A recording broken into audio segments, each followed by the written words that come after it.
요한복음 6장 38절 한 절만 의미를 생각하면서 같이 읽도록 하겠습니다. 시작. 내가 하늘에서 내려온 것은 내 뜻을 행하려 함이 아니요 나를 보내신 이의 뜻을 행하려 함이니라. 아멘. 이 시간 기독론 9번째 시간으로서 그리스도의 인격 혹은 위격 4번째 시간입니다. 그래서 이 시간은 저번 시간에 이어서 그리스도의 신성과 인성을 좀 살펴볼 텐데, 특별히 오늘은 그리스도의 인성을 중심으로 해서 그리스도의 인격 혹은 위격을 좀 살펴보도록 하겠습니다.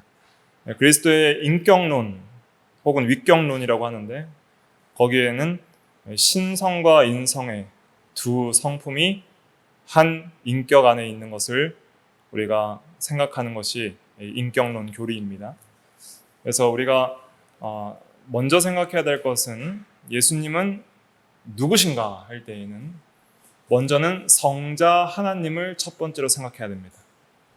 먼저는 예수님에 대해서 누구신가 할 때는 성자의 위격을 생각해야 됩니다. 위격 온 성자의 인격을 생각하는 것이고, 그러면 성자의 인격은 본성적으로 혹은 본질적으로 신성이에요, 인성이에요? 신성이죠.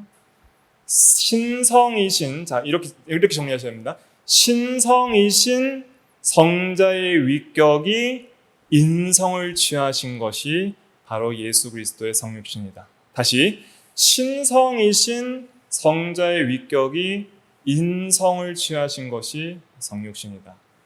그래서 인격이 아닌 인성을 취하셨다. 여기서 말하는 성자는 성품 성자인데 본질과 동의어입니다. 그래서 신적 본질이신 성자 하나님께서 인간의 본질을 취하셨다, 이런 의미입니다.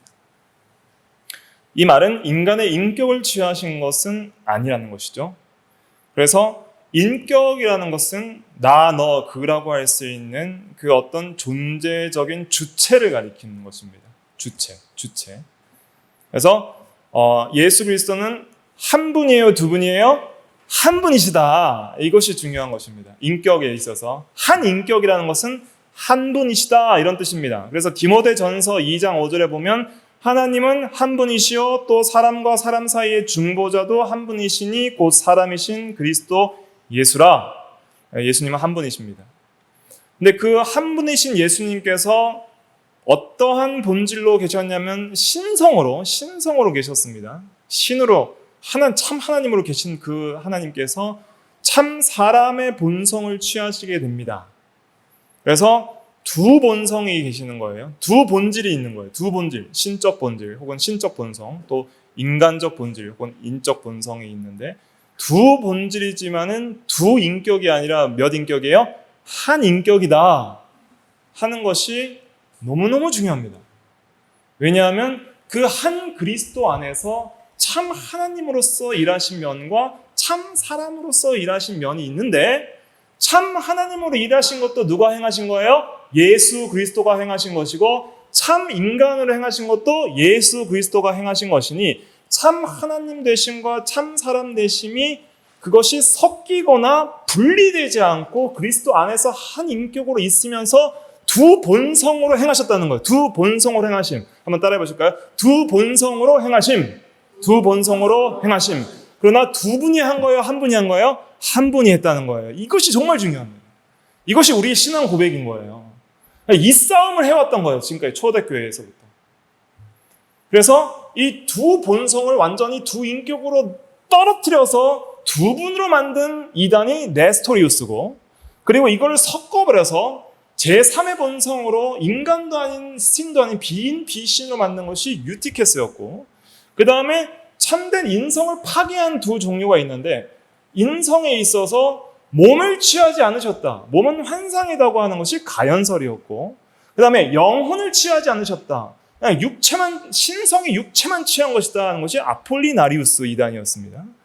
이러한 모든 이단적 요소들이 오늘날도 기독론에 대한 잘못 이해를 갖고 있는 정통교회에서도 성도들에게 있을 수 있는 거예요. 그러면 이러한 잘못된 견해들이 왜 이것을 이해하고 정통교회를 이해하는 것이 왜 중요한가 성경의 진리들을 깊이 상고해 보면 그것이 왜 중요한지를 알 수 있습니다.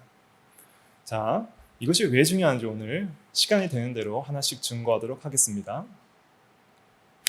하나님의 뜻은 하나입니까? 셋입니까? 하나입니다. 성부와 성자와 성령 삼위가 계시니까 하나님의 뜻, 하나님의 지식, 잘 들으세요. 하나님의 뜻이라고 말할 때는 지식, 감정, 의지를 다 포함하는 거예요. 그러니까 의지를 말할 때는 우리 마음의 인격적 요소라는 것이 세 가지가 있다고 했잖아요. 그래서 지식과 감정과 의지라는 이 세 가지 인격적 요소로서 살아가게 되는데, 하나님의 형상으로 만든 인간과 하나님께서는 이 인격적인 요소들을 가지고 계시는데, 이 인격적인 3요소가 따로따로 개별적으로 분리되지 않습니다. 이 세 개는 반드시 하나로 연합되어서 같이 활동하는 거예요. 그러니까 지식이 있어야지 감정을 느끼는 거예요. 이해되시죠? 뭘 알아야 느끼죠. 뭘 봐야 좋다 나쁘다, 뭘 들어야 좋다 나쁘다, 뭘 만져야 좋다 나쁘다는 걸 느끼지, 아무런 지식도 들어오지 않는데 혼자서 갑자기 좋다 나쁘다 하는 것은 그것은 정신이 이상한 거예요. 그러니까 제정신이라면 바른 정보의 인풋, 유입을 통해서 바른 감정적인 반응이 나오는 거예요. 이 감정에 따라서 의지가 결정되는 것이니, 내가 좋다 하는 것을 선택하는 것이 정상적 의지이고 내가 나쁘다 하는 것을 선택하지 않는 것이 정상적 의지이니, 의지는 무엇이냐면, 의지는 뭐예요? 의지는 따라해보세요. 마음의 선택이 의지입니다. 그러니까 의지라는 것은 단순한 선택이 아니라 지식, 감정, 의지의 이 마음의 작용을 따라서 선택하는 게 의지라는 뜻이에요. 마음의 선택이라는 것은, 의지는 지식과 감정과 상관없이, 지식과 감정, 내가 알고 있고 내가 느끼는 거와 상관없이 그런 거에 영향을 전혀 받지 않고 내 마음대로 그냥 의지가 따라서 선택한다는 그런 뜻이 아니라, 이거 이제 조나단 에드워즈가 정의한 거다. 굉장히 탁월한 정의인데, 성경적으로 우리가 받을 수 있는 정의인데, 우리 전 마음에 작용하는 지식, 감정, 의지의 전 마음의 작용을 따라 의지가 그것을 따라서 선택한다는 거예요. 그러니까 내가 알고 있는 걸 선택할 수 있겠죠. 또 내가 좋아하는 걸 선택할 수 있는 거예요. 그러니까 저녁 메뉴 뭐 먹을래? 저녁 메뉴가 아무것도 없어요, 제공된 게. 근데 자기가 마음대로 선택할 수 있어요, 없어요? 없는 거예요. 짜장면을 먹을래, 짬뽕 먹을래 할 때 이제 선택이 되는 거죠. 오늘은 좀 짬뽕이 더 땡겨. 그러면은 좋아, 그럼 짬뽕, 이렇게 주문을 할 수가 있는 거예요. 그런데 지식도 없고 뭐가 땡기는 것도 없으면 선택이 안 돼요. 그럼 짬뽕이냐 짜장이냐가 제공이 됐는데 둘 다 먹기 싫어요. 그러면 선택을 할 수가 없는 거예요. 결정장애를 일으키는 것이죠. 선택장애를 일으키는 것이죠. 그러니까 마음의 선택이라는 것은 지식과 감정과 뗄래야 뗄 수 없이 의지가 선택을 한다는 뜻입니다. 그러므로 전적 부패라는 건 이런 거예요. 내가 하나님을 모르고 싫어해요. 그리고 절대 하나님을 선택하지 않는 하나님에 대한 악감정을 가지고 있어요. 하나님의 법을 미워해요. 그런데도 하나님을 순종할 수 있어요, 없어요? 못하는 거예요.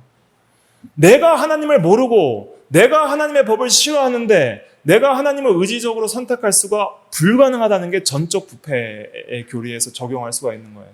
그러니까 마음의 선택이, 이것이 의지의 작용이다. 이게 의지는 선택하는 거예요.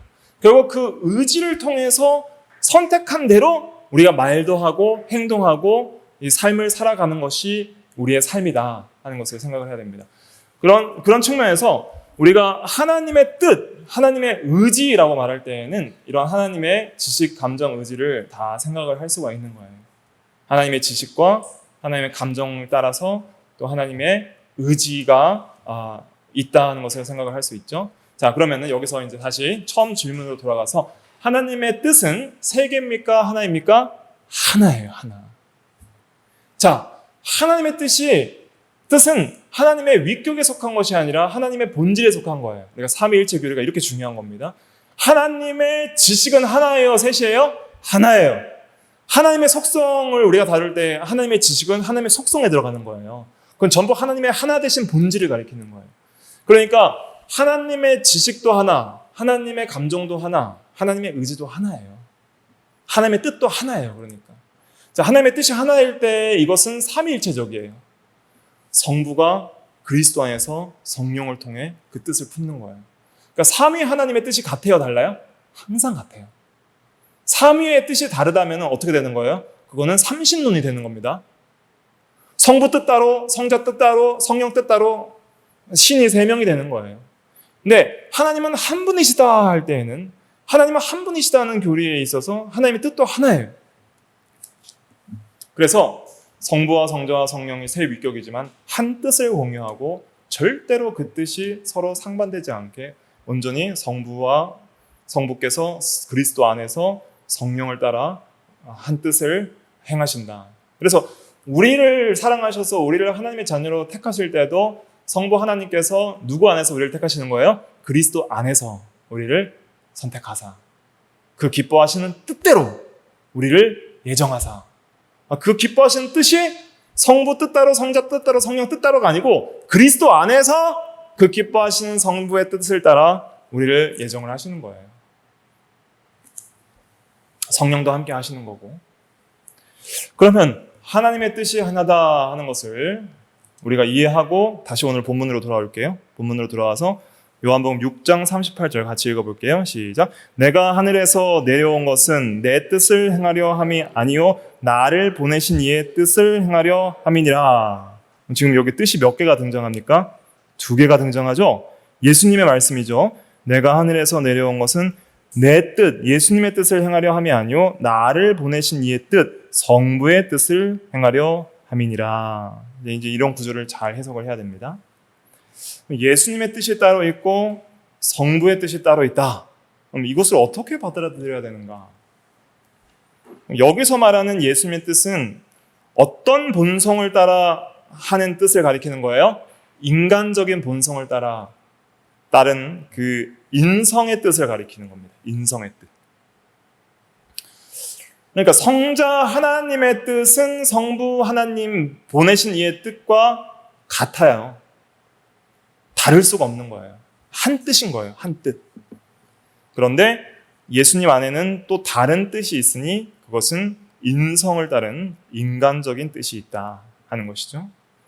그래서 예수님께는 지식이 몇 개예요? 지식 2개. 신성에 따른 전지한 뜻. 전지한 지식. 또 인성을 따른 또 모르는 것이 있는, 배워야 아는 그런 지식이 있어요. 그래서 예수님께서도 누가복음 2장 52절에 보면은 그가 이제 자라가면서 뭐도 더해졌다 그랬나요? 누가복음 2장 52절에 보면은 예수님이 자라셨단 말씀이 있거든요.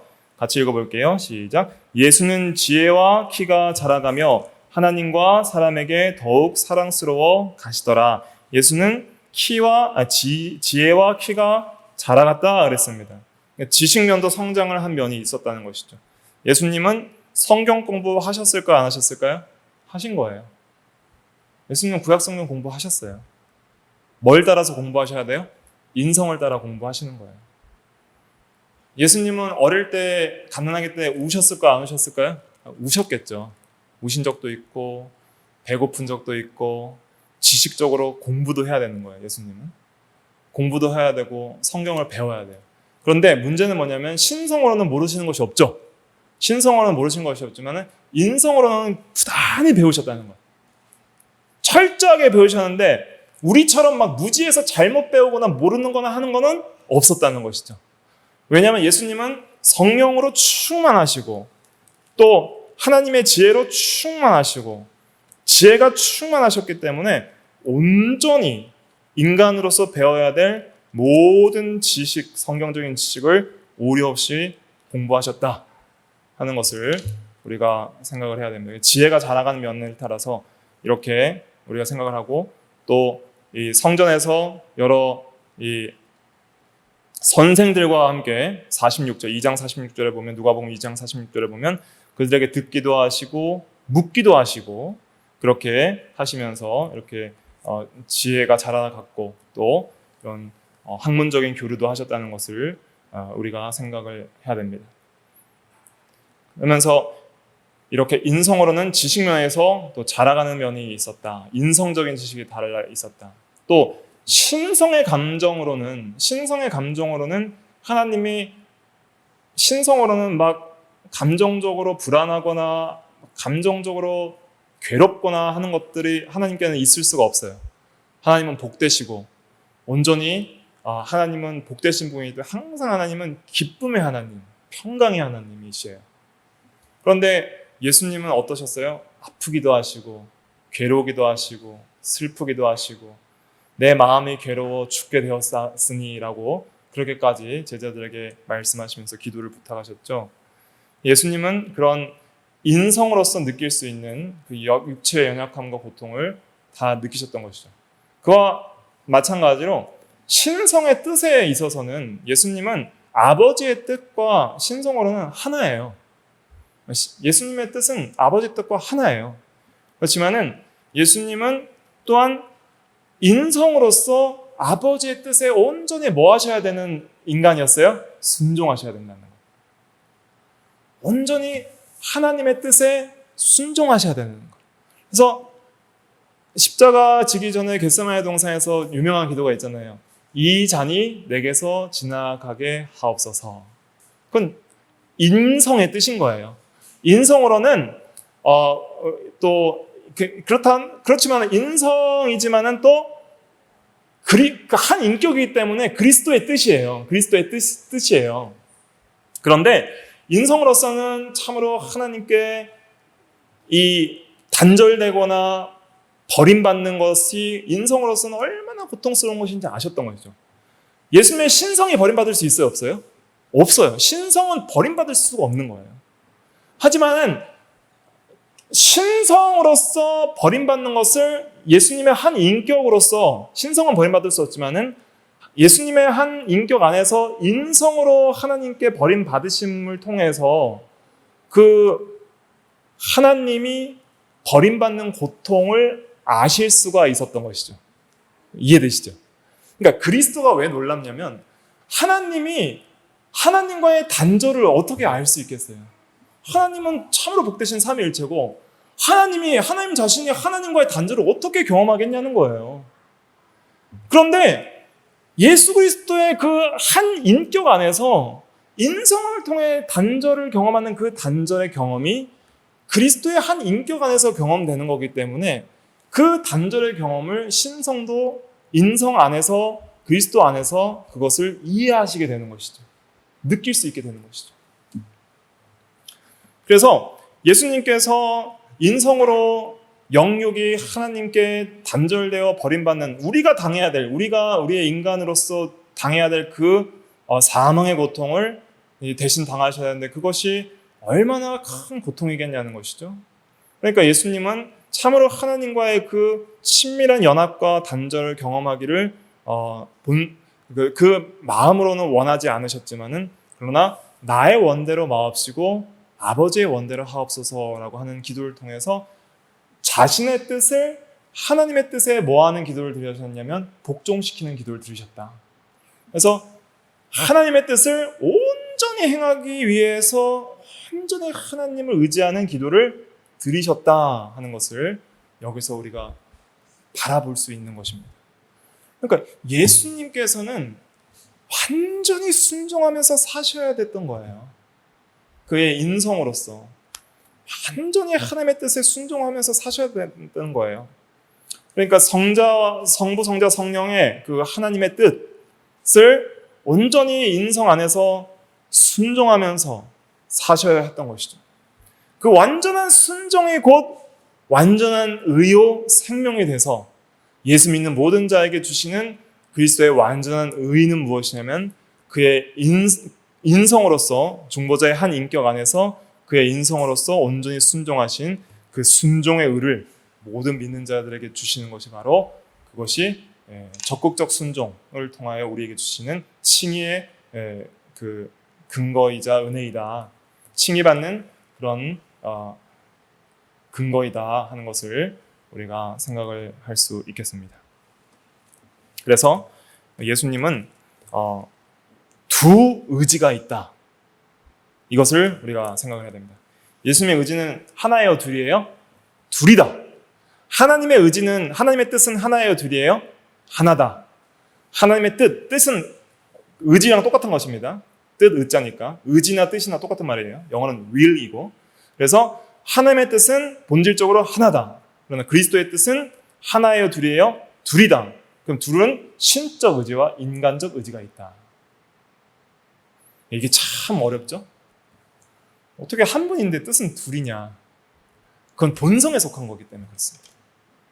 근데 이게 이제 이해가 안 되니까 일의론자들이 나온 거예요. 이게 이단입니다. 아, 예수님의 뜻은 하나다. 인간의 의지는 없다. 신적 의지만 있다. 이렇게 말을 하는 것이 일의론자들이에요. 자, 이렇게 되면 뭘 파괴하는 걸까요? 예수님의 인간적 의지가 없다라고 주장하는 이단의 그 잘못은 무엇을 파괴하는 걸까요? 인성을 파괴하는 거예요? 신성을 파괴하는 거예요? 자, 다시. 이거 이해되셔야 뚫립니다. 인간의 의지는 없다. 예수님에게 인간의 의지는 없다라고 주장하는 것은 예수님의 그 두 본성 중에서 인성을 파괴하는 거예요? 신성을 파괴하는 거예요? 인성을 파괴하는 겁니다. 인성을 파괴하는 건데 인성 중에 육체에 대한 것을 파괴하는 거예요? 영혼에 대한 걸 파괴하는 거예요? 영혼에 대한 걸 파괴하는 것이죠. 영혼. 그러니까 참된 인간의 영혼에게는 뭐가 있어요? 의지가 있는 거예요. 참된 영혼 안에는 우리에게 마음도 있고 의지도 있죠. 참된 영혼 안에는 지식, 감정, 의지가 있어요. 그런데 예수님에게 인간적 의지가 없다. 그렇게 말을 해버리면은 예수님에게 참된 인간의 영혼이 없는 거와 마찬가지인 거예요. 온전한 영혼이 아닌 거예요. 의지 뺀 영혼이 무슨 마음이 있는 영혼이고 지식, 감정, 의지가 하나로 세트로 묶어져 있는데 의지 빼버리면 지식, 감정도 이것도 온전한 그런 인격적 작용이 안 되는 겁니다.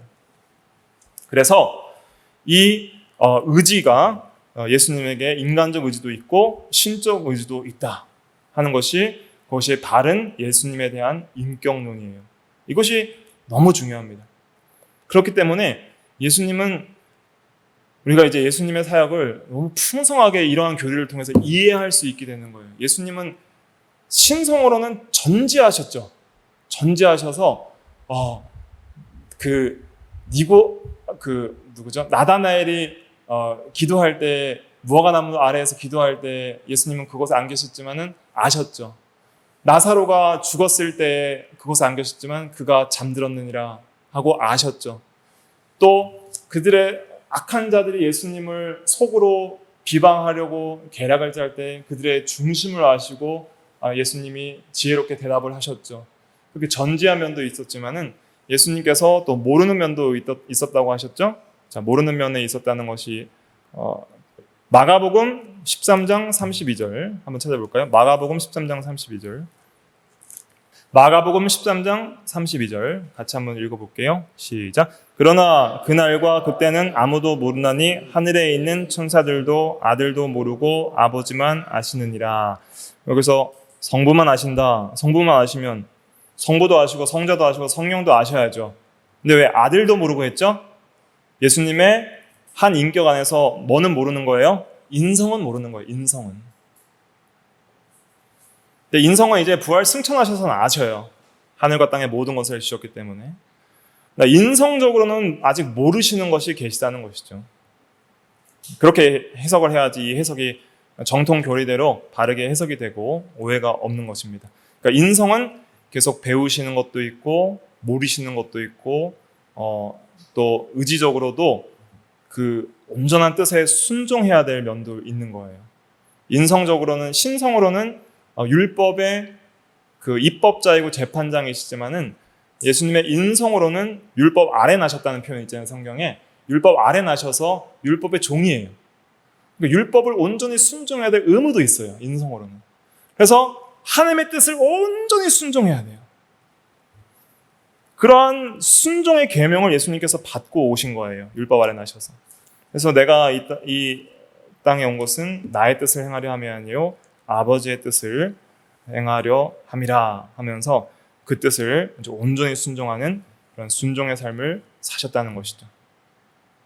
그래서 예수님이 그냥 단순하게 초인적인 능력이 있어서 우리처럼 이렇게 순종하기 어렵지 않고 그냥 너무 순종하기 쉬워서 순종을 잘 하셔서 그냥 은혜를 우리에게 주셨다 이렇게 생각하시면 안 됩니다. 예수님의 순종은 그 어떤 인간이 행하기에 또 어려운 최고의 고난의 순종이었어요. 그러니까 첫사람 아담이 순종한 것과 예수님이 순종한 것은 좀 다릅니다. 첫사람 아담은 타락 전에 아직 죽음을 보지 않고 이 세상의 타락을 경험하고 이 세상의 악을 경험하지 않고 아직은 그 마음 안에 어떤 부패한 마음은 없었지만은 이 세상의 여러 가지 정말 극악한 악을 경험하지 않으면서 살아가셨던 분이 예수님이 그 아담이었잖아요. 근데 예수님은 이 세상에서 이미 타락한 인류 안에서 타락한 세상 속에서 경험할 수 있는 모든 시험들을 다 경험하신 것이죠. 그러면 한번 질문을 드려볼게요. 예수님은 시험을 당하셨을 때에 시험에 져서 죄를 지으셨을 수 있었을까요? 없었을까요? 예수님은 죄를 지으셨을 수 있었을까요? 없었을까요? 네, 없었다가 답입니다. 죄를 절대 예수님은 지으실 수가 없습니다. 이것도 신성과 인성의 연합을 통해서 이해되는 거예요. 그러니까 한 본성이 한 것은 위격적 연합을 통해 다른 본성이 한 것으로도 돌려지거든요.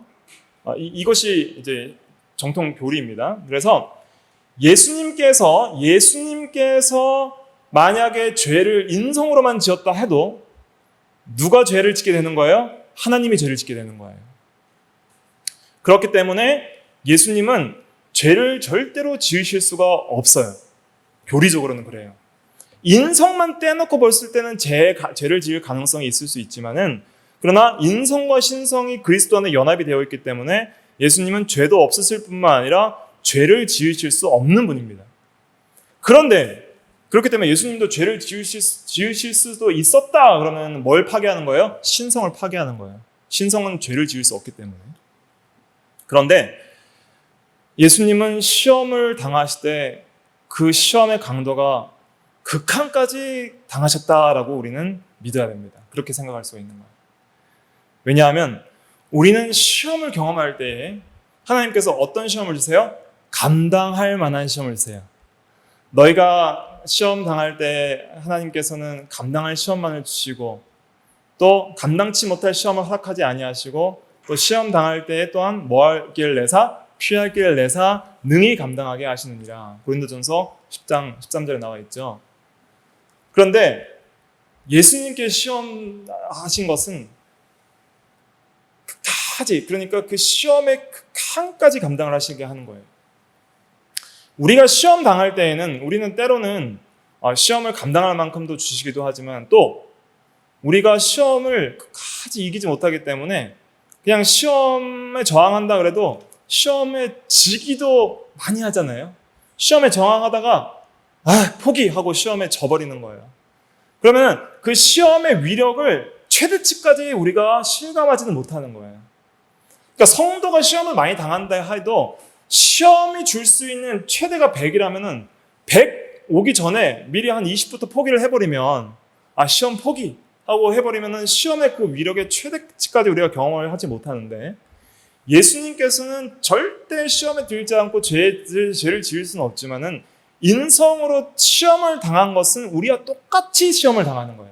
그러니까 예수님이 시험을 당할 때 겪는 고통은 우리와 같아요, 달라요? 같은 거예요. 거기에 대해서 히브리서에서는 잘 증거를 하고 있잖아요. 히브리서에 보면은 히브리서 2장 18절에 보면 그가 시험을 받아 고난을 당하셨은즉 시험 받는 자들을 능히 도우실 수 있느니라 그랬고 또 히브리서 4장 15절에 보세요. 히브리서 4장 15절에 보면은 우리에게 있는 대상은 우리의 연약함을 동정하지 못하실 이가 아니요 모든 일에 우리와 똑같이 시험을 받으신 이로되 죄는 없으시니라. 똑같이 시험을 받으셨다 그랬죠. 그런데 사실은 똑같이 시험을 받았지만은 우리는 항상 시험에 질 때도 많지만 예수님은 끝까지 그것과 싸웠다는 거예요. 시험이 100이 오면 우리는 한 20, 30, 또 잘하면 한 50, 70에서 포기했다 한다면 예수님은 그 100을 끝까지 그 시험의 위력의 최대치까지 경험하시고 이기셨다는 거예요. 그렇기 때문에 예수님에게 온 시험은 실제적인 시험이고 그 어떤 인간들보다 더 시험의 그 위력의 최대를 경험한 사람이었고 한계까지 경험하셨고 이기신 예수님이다. 그러므로 예수님께서 시험을 참으신 것은 실제적으로 참으신 것이고 예수님께서 실제 고난당하신 것도 실제적이었다. 그렇기 때문에 예수님은 우리의 연약함을 뭐 하실 수 있는 거예요? 동정하실 수 있고 공감하실 수 있다는 거예요. 시험 받는 자들의 그 아픔을 그 어떤 사람보다 더 경험해 보셨기 때문에 우리의 시험 당하셨을 때 우리를 공감하실 수 있다. 그래서 신성으로는 시험에 들지도 하나님은 시험 받지도 않고 시험 당하지도 않는다는 말씀 야고보서에 있잖아요. 그런데 그렇기 때문에 하나님은 절대 시험에 들 수 없지만은 예수님은 인성 안에서 우리의 인간이 경험할 수 있는 최대치의 시험을 다 경험하시고 우리를 공감하실 수 있다 하는 것을 그 예수님의 인성과 신성 안에서도 우리가 이해할 수 있습니다. 이것이 얼마나 감사한지 알 수 없습니다. 예수님이 참으로 배가 고프셨죠. 40일 동안 시험당하면서 참으로 배가 고프신데 그 배고픔의 극치를 경험하시고, 자, 우리도 배가 고플 때도 있지만 너무 배가 고파도 그래도 뭐 죽기까지 배고픈 사람은 아직 없잖아요. 그럼 죽었을 테니까. 하지만 예수님은 죽기까지 배고픈 그런 경험들을 해보시고 이기신 것이죠. 또 예수님은 죽기까지 목마르시고 죽으셨고, 또 예수님은 죽기까지 아파보시고 그것을 경험하시고 여러 시험들을 실제적으로 경험을 하셨다. 하나님께 버림받는 그런 지옥의 형벌까지도 경험하셨다 하는 것을 우리가 깨달아야 됩니다. 그 다음에 예수님께서는 믿음으로 사셨습니다. 예수님께 믿음이 필요했을까요? 우리는 이런 생각을 하잖아요. 예수님이 인성으로도 성경을 배우셨다. 또 예수님이 인성으로도 하나님을 의지하는 믿음으로 사셨다 하는 것을 우리 생각을 해야 됩니다. 또 그러니까 여기서 인성으로 말하는 것은 인성을 따로 떼는 것이 아니라 한 인격 안에서 말하는 거예요. 예수님의 한 인격 안에서 인성으로 믿음으로 사셨다. 믿음으로 사셨다는 내용이 히브리서 2장 13절에 있습니다. 히브리서 2장 13절에 보면 또 내가 그를 의지하리라. 한번 따라해 보실까요? 또 내가 그를 의지하리라. 또 내가 그를 의지하리라. 또다시 내가 그를 의지하리라인데 의지하리라. 이게 예수님의 말씀이에요. 하나님 끝까지 의지한 거예요. 엘리 엘리 라마 사박다니 할 때 나의 하나님 부른 것은 그 죽기까지 하나님께 버림받는 순간까지 하나님을 의지하는 믿음으로 사셨다는 그런 해석으로 할 수 있다고 말씀드렸잖아요. 예수님은 그의 인성으로는 온전한 하나님을 의지하는 믿음으로 사셨습니다. 그러니까 이런 거예요. 예수님의 인성으로는 성부와 또 자신의 성자의 신성과 성령의 신성을 순종하면서 사신 거예요. 또 인성으로는 성령을 따라서 성부 하나님께 온전히 순종하는 또 성자의 뜻을, 그러니까 예수님은 신성으로서 성자 하나님이기 때문에 성자 하나님과 성부 하나님의 뜻을 온전히 인성으로 순종하면서 사셨던 거예요. 또 목사님들 중에는 또 이런 말씀 하신 분들이 여러 분 계시는데 예수님은 기도하실 필요가 있으셨는가? 예수님은 기도하실 필요가 있으셨을까요? 예수님은 하나님이기 때문에 기도하실 필요가 없다라고 생각하는 분들도 있는데 예수님은 기도하셔야 했고 그리고 가장 최고의 기도의 사람이셨습니다. 항상 깨어서 기도하시고 항상 하나님을 의지하는 그러한 거룩한 그런 삶을 사셨죠. 히브리서 5장 7절에 보면 그는 육체에 계실 때 자기를 죽음에서 능히 구원하실 이에게 심한 통곡과 눈물로 간구와 소원을 올렸고 그의 경건하심으로 말미암아 들으심을 얻었느니라 그랬습니다. 그래서 간절한 기도, 땀방울이 핏방울처럼 떨어지는 그런 간절한 기도의 사람이었다. 예수님의 기도의 특징, 밤새 기도하신 적이 있고 또 아직 새벽 미명에 기도하신 적이 있고 또 습관을 따라 감난산에서 기도하셨다 그랬습니다. 예수님은 기도의 사람이셨다 하는 것을 알 수 있죠. 중요한 일을 처리하기 전에, 특히 12제자를 뽑기 전에 기도하셨고 또 십자가를 지시기 전에 간절히 기도하셨다. 기도의 사람이셨다 하는 것을 알 수 있습니다. 그의 정서, 생각, 요청, 간절함, 경건함은 그리스도의 기도 생활의 구성 요소였습니다.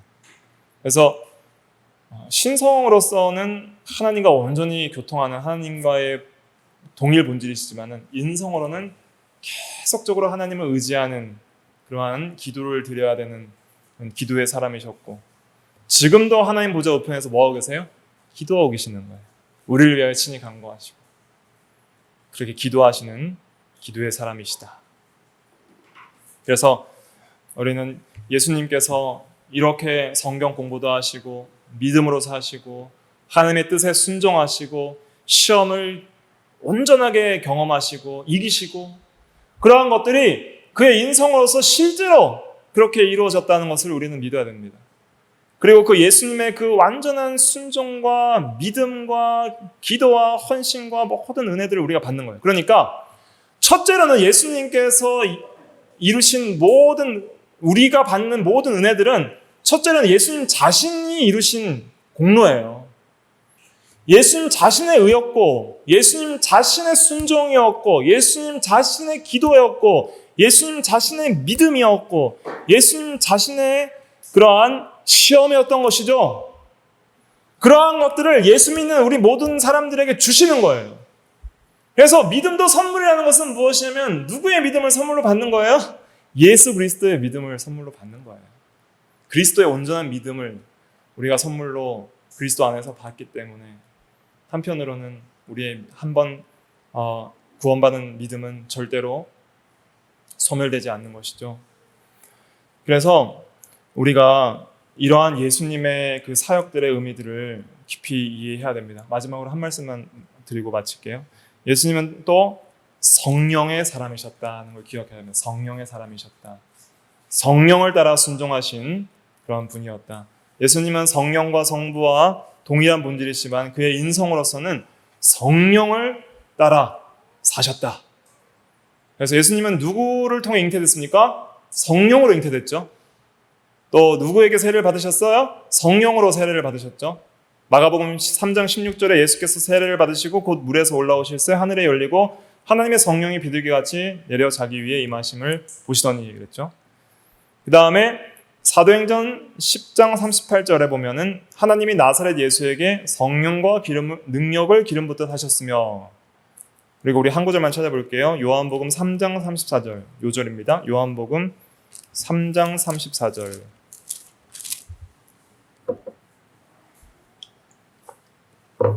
요한복음 3장 34절 같이 한번 읽어볼게요. 시작. 하나님이 보내신 이는 하나님의 말씀을 하나니 이는 하나님이 성령을 한량없이 주심이니라. 예수님에 대한 말씀인데, 하나님이 보내신 이는 예수 그리스도시요 그분은 하나님의 말씀만 하나니 성령을 한량없이 주심이니라. 성령으로 항상 충만하신 분이 예수님이다. 예수님은 성령 충만하시지 않은 적이 없으시다. 그러므로 예수님은 성령을 따라서 항상 하나님의 말씀만을 증거하셨다. 진리만을 말씀하셨다. 왜냐하면 성령은 진리의 영이기 때문에. 하나님의 말씀은 누가 기록했어요? 성령이 기록했죠. 예수님은 하나님의 말씀이죠. 그래서 예수님은 살아계신 인격적인 하나님의 말씀 그 자체이기 때문에 항상 또 성령 안에서 행하셨다. 그래서 우리가 여기서 본받아야 될 것은 무엇이냐면 우리도 성령을 따라 살아야 된다는 것이죠. 항상 성령 하나님을 의지하고 성령을 따라 살 때에 주님의 은혜가 함께합니다. 성령을 따라 살 때에 성령은 우리와 예수 그리스도를 연합하는 그 그리스도의 영이세요.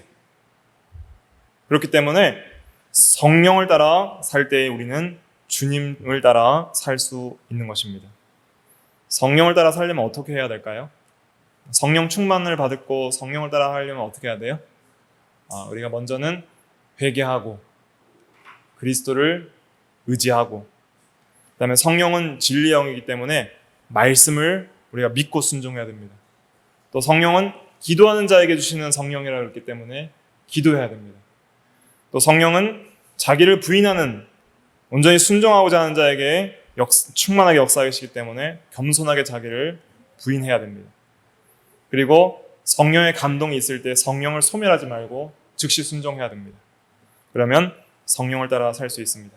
그래서 회개하고 주님을 의지하고 말씀을 순종하고 자기를 부인하고 또 감동이 있을 때 즉시 순종하는 그러한 삶을 살아갈 때 성령으로 충만한 삶을 살 수 있게 되는 것입니다. 그래서 이 기독론을 통해서 기독론이 좀 우리가 이해할 수 없는 신비의 부분들이 좀 있어요. 어떻게 두 본성이 한 인격에 있을 수 있는가 하는 부분이 있는데 그것들이 우리가 다 이해할 수 없지만 성경이 증거하는 진리이기 때문에 우리가 그대로 믿고 수납하는 것입니다. 그리고 그렇게 예수님에 대해서 우리가 믿고 깨달을 때에 예수님에 대한 바른 진리의 지식을 이해할 수 있고 또 예수님의 그 모든 인격과 사역의 의미가 무엇인지를 깊이 있게 깨달을 수 있게 됩니다. 그래서 이러한 진리들을 우리가 붙들고 오늘 읽은 본문을 통해서 우리가 한 가지 확실하게 또 하나 붙들어야 될 것은 무엇이냐면 예수님은 온전한 순종을 하셨다. 하나님의 뜻에 온전히 복종하는 그러한 인성의 의지를 가지고 신성의 의지에 온전히 복종하는 삶을 사셨다. 예수님이 이렇게 온전히 복종하는 삶을 사셨기에 우리는 그리스도 안에서 구원을 받고 의롭다함을 받았다는 것을, 칭의의 은혜를 받았다는 것을 우리가 기억을 해야 됩니다. 그러면서 항상 이걸 생각하세요. 예수님은 왜 온전한 삶을 사셨는가? 우리에게 적용한다면 우리를 구원하시기 위해서 그렇게 사셨죠? 그렇기 때문에 우리도 예수님의 온전한 그 순종의 뜻을 우리가 깊이 묵상하면서 나를 위해 온전히 순종하신 예수님, 모든 시험과 고난을 다 인내하신 예수님, 나를 위해 기도하시고 믿음으로 사시고 나를 위해 온전히 성령을 따라 하나님의 뜻에 자기의 뜻을 복종하셨던 예수님, 그 예수님을 생각하면서 우리도 주님과 같은 마음으로 살게 하여 주시옵소서. 우리도 주님과 같은 마음을 주셔서 예수님의 마음을 품고 예수님처럼 우리도 하나님의 뜻에 자기의 뜻을 온전히 복종시키는 삶을 살게 하여 주시옵소서. 이렇게 우리가 기도할 수 있어야 됩니다. 그러한 기도가 진실로 나오려면 이러한 교리적인 지식을 깊이 있게 알 때 더 우리가 풍성하게 알아갈 수 있는 것이죠. 아무쪼록 이런 교리적인 지식을 그냥 학문적으로만 익혀서는 안 되고 결국 이 지식을 통해서 실제로 살아계신 예수님과의 그 교제와 사랑의 깊이가 더 더해져야 되는 거예요. 그래서 이런 교리 몰라도 예수님 정말 사랑하는 성도들도 있잖아요. 하지만 이런 교리를 더 알수록 더 깊이 사랑할 수가 있습니다. 그래서 우리가 더 예수님을 사랑하는 데까지 나아가지 않으면 이런 교리는 우리의 삶에 유익이 되지 않는다 하는 것을 우리가 깨닫고 더 주님을 사랑하는, 더 주님의 뜻을 따라 순종하는 우리가 다 되어야 되겠습니다. 기도하겠습니다.